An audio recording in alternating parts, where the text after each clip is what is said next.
மட்டுமின்றி உயர்கல்வித்துறையில் பல்வேறு அடிப்படை சீர்திருத்தங்களை இந்த அரசு கொண்டு வரும். இதன் மூலம் உலகத்தரம் வாய்ந்த உயர்கல்வி தமிழ்நாடு மாணவர்களுக்கு கிடைக்கப்பெறும். தமிழ்நாட்டின் நெற்களஞ்சியமாக விளங்குவது காவிரி டெல்டா பகுதி. டெல்டா மாவட்டங்களின் பிரதான நீர் ஆதாரமான காவிரி நீரினையே டெல்டா பகுதி விவசாயிகள் நம்பியுள்ளனர். காவிரி நீரை பயன்படுத்துவது தமிழ்நாட்டிற்கு உள்ள உரிமை மிக பழமை வாய்ந்தது. நம்முடைய உரிமையை உச்சநீதிமன்றத்தில் நிலைநாட்டிய பின்பும் காவிரி நீரை பெறுவதற்கு ஒவ்வொரு ஆண்டும் போராட வேண்டிய நிலை இருக்கிறது. உரிய நீருக்கு பதிலாக உபரி நீர்தான் தமிழ்நாட்டிற்கு கர்நாடக அரசால் வழங்கப்படுகிறது. இந்த நிலையில் மேகதாது திட்டத்தை செயல்படுத்த கர்நாடக அரசு முயன்று வருகிறது. இந்த திட்டம் செயல்படுத்தப்பட்டால் விவசாயிகளின் வாழ்வாதாரம் பாதிக்கப்படுவதுடன் வேளாண் உற்பத்தியும் கடுமையாக பாதிப்படையும். இதனை தடுத்து நிறுத்தவும் தமிழ்நாட்டிற்கு நீரை உரிய காலத்தில் பெற்றுத்தரவும் தேவையான சட்ட நடவடிக்கைகளை இந்த அரசு எடுத்து வருகிறது.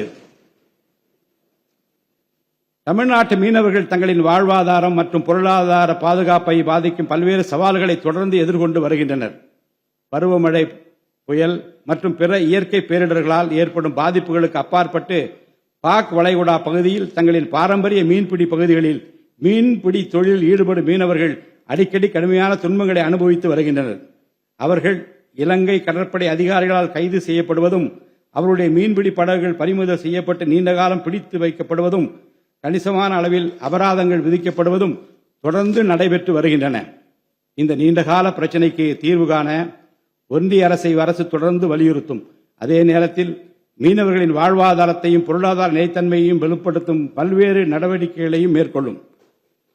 காலநிலை மாற்றத்தினை எதிர்கொள்வதிலும் தமிழ்நாட்டின் வனப்பரப்பு மற்றும் பசுமை பரப்பினை உயர்த்துவதிலும் சதுப்பு நில காடுகள், ஈரநிலங்கள், கடலோர பகுதிகள் என அனைத்து வகையான சூழலியல் முக்கியத்துவம் வாய்ந்த நிலப்பரப்புகளை பாதுகாப்பதிலும் இந்த அரசு உறுதியாக செயல்படும்.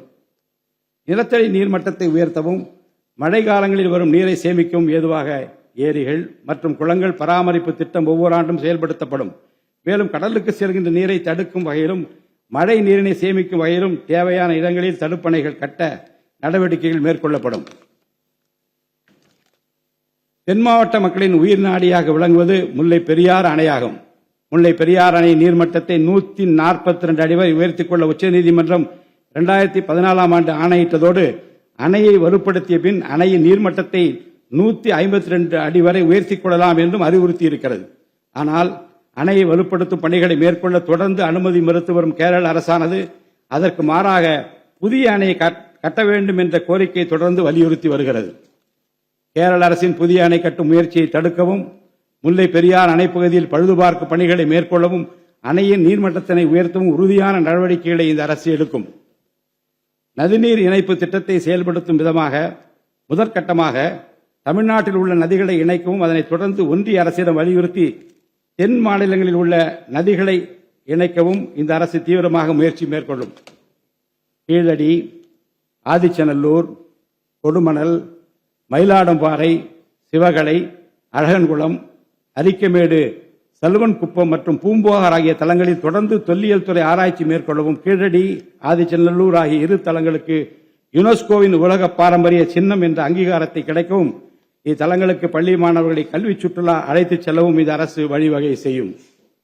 மேலும் ஆதிச்சநல்லூர், கொடுமணல், கங்கை கொண்ட சோழபுரம் ஆகிய பண்பாட்டு தலங்களில் மிக மெய்மை மற்றும் மெய்நிகர் தோற்றம், ஆக்மெண்டட் ரியாலிட்டி, வர்ச்சுவல் ரியாலிட்டி ஆகிய தொழில்நுட்பங்களின் மூலம் சுற்றுலா பயணிகளுக்கு தமிழர் நாகரிகம் மீட்டுருவாக்கம் செய்யப்பட்டு அதன் அனுபவம் வழங்கப்படும்.